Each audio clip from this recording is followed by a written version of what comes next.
Good evening, everybody. Sammy Thunder here. Welcome back to the channel and welcome to the start of the week, episode number 6.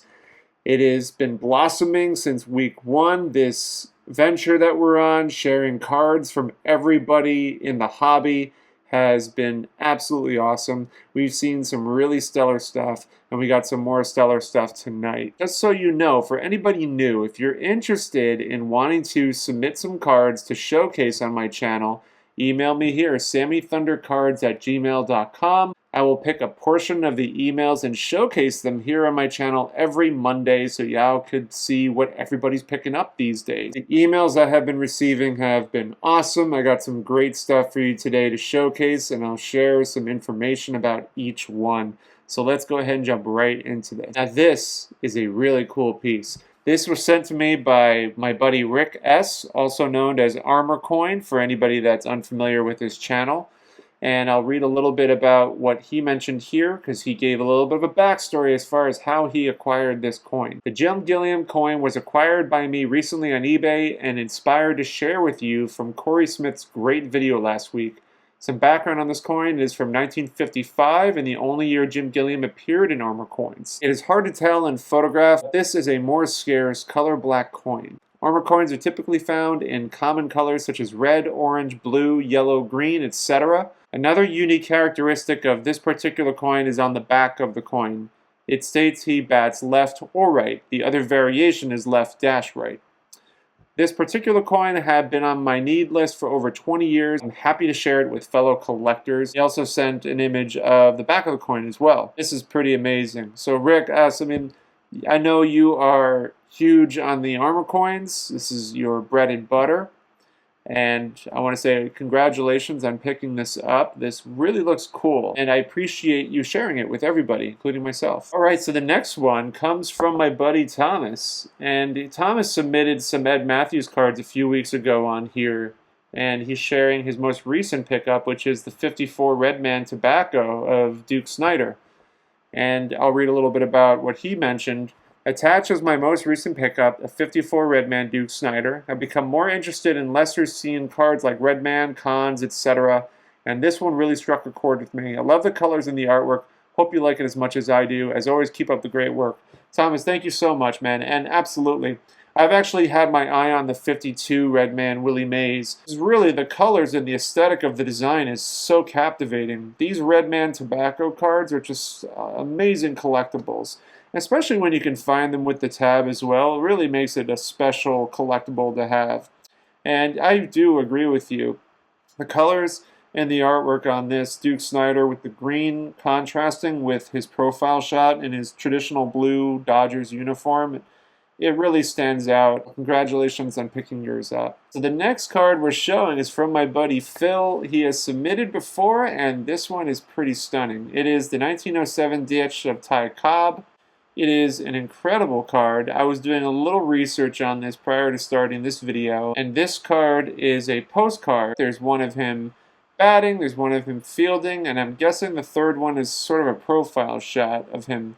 But nevertheless, this is a stunning card, especially to find raw is incredible. So congratulations on finding that, Phil. That is a pretty cool card. The next one is a 1962 J Publishing of Hank Aaron. I'm a big sucker for these type of cards, as I have a bunch myself. These are really good alternatives to some of the Topps cards. So if you want something that's a little more oversized, but you don't want to pay a huge fortune for it, the J Publishing set is a really nice way to dive into some vintage for a good bargain.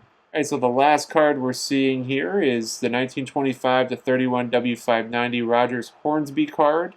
This is a pretty cool looking card. Based on the PSA page, there were variations of these blanked backed cards that were included, and they said that the set was distributed over the course of 6 years. These are pretty amazing finds, Phil. Congratulations on these stellar pickups this week. I'm enamored by some of the stuff you find, so I look forward to seeing what else you pick up in the future. So this comes from Scooter, and Scooter, you can never go wrong with a number of 58 legends like Aparicio, K-Line, and Frank Robinson. But what makes it even more special is that he paid $13 for all 3 of these. That is unheard of. He mentioned that there is some back damage to it, but hey, who really looks at the back anyway? So this is pretty remarkable. He mentions that he's working on the player run for these guys, and to find these cards for that price is absolutely remarkable. So congratulations, Scooter. I appreciate you sharing your pickups this week, and I look forward to seeing more player runs from you. All right, so the next 4 cards come from my buddy John. He's been a huge advocate for this start of the week campaign we've been doing here, and this is quite remarkable. He has 4 cards from the 1953 set, and they are all studs. So John writes, "Hey Sammy, I think the 1953 Topps with its exquisite paintings is the most beautiful baseball set, bar none. For most of the key players, I think 53 Topps is their best card, with the possible exception of Willie Mays. Look at these 4, the heart of my 53 Topps collection. It looks like Willie Mays was painted by a different artist. I have the major stars in the set, grades 2.5 to 6. I'm not trying to complete the set, but I picked up the lower tier stars when I see examples. I like the price. These were all purchased or traded for this year. Jackie and Mickey were upgrades. To my eyes, they're all grail cards." So we start with the Satchel Paige. Now, John always has such an eye for centering that it's just remarkable. And I imagine he had to exhibit a lot of patience to find these cards in the condition that he wanted. So we're starting with the Satchel on a 4, which has the appeal of a higher grade. And it looks like here that it was a $1,200 best offer eBay, and absolute stunner, worth every penny. The Mickey Mantle in an excellent 6, unheard of. And it mentions here that John traded a PSA 3 and other cards with a total valuation of $11,000. Unreal, man. And I agree, these 53s really, really speak. Willie Mays 2.5, amazing. Amazing registration on it. Good centering. And he mentioned here that the sticker price for this 2.5 was $2,350, and it looks like he got this for $300 off, paid $2,050 for it. Finally, the Jackie Robinson in a 4, just like the Satchel. The centering is so equivalent, it's incredible. The registration on it, you really knocked it out of the park, John.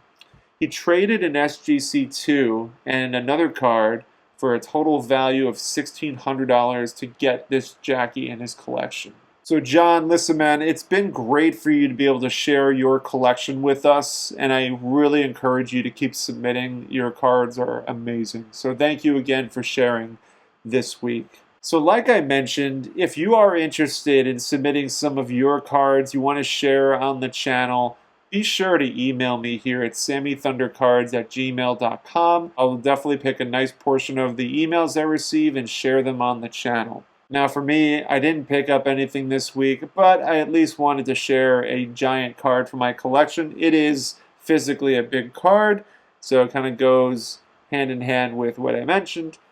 It is my 1952 Coca-Cola of Willie Mays, the Playing Test Tips card. And what's great is he's holding a Coca-Cola bottle here. Coke is a natural, shows the schedule, a little bit of, I think, what is the Polo Grounds behind him there. On the back, it gives a biography about him. It is my understanding that these were distributed in 6 packs of Coke back in 1952, and this was the test issue.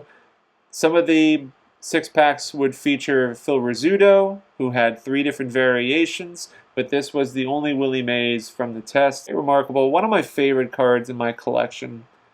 I never thought that I would ever have one, so very pleased. Thank you guys so much for watching. On Wednesday, we will circle back to a discussion that we were having about card shows and bargain bin boxes. I'll share some comments that I received, and we'll go even further into the card show discussion that Wednesday. So thank you guys so much. Have a great rest of your week. I'll see you in a few days.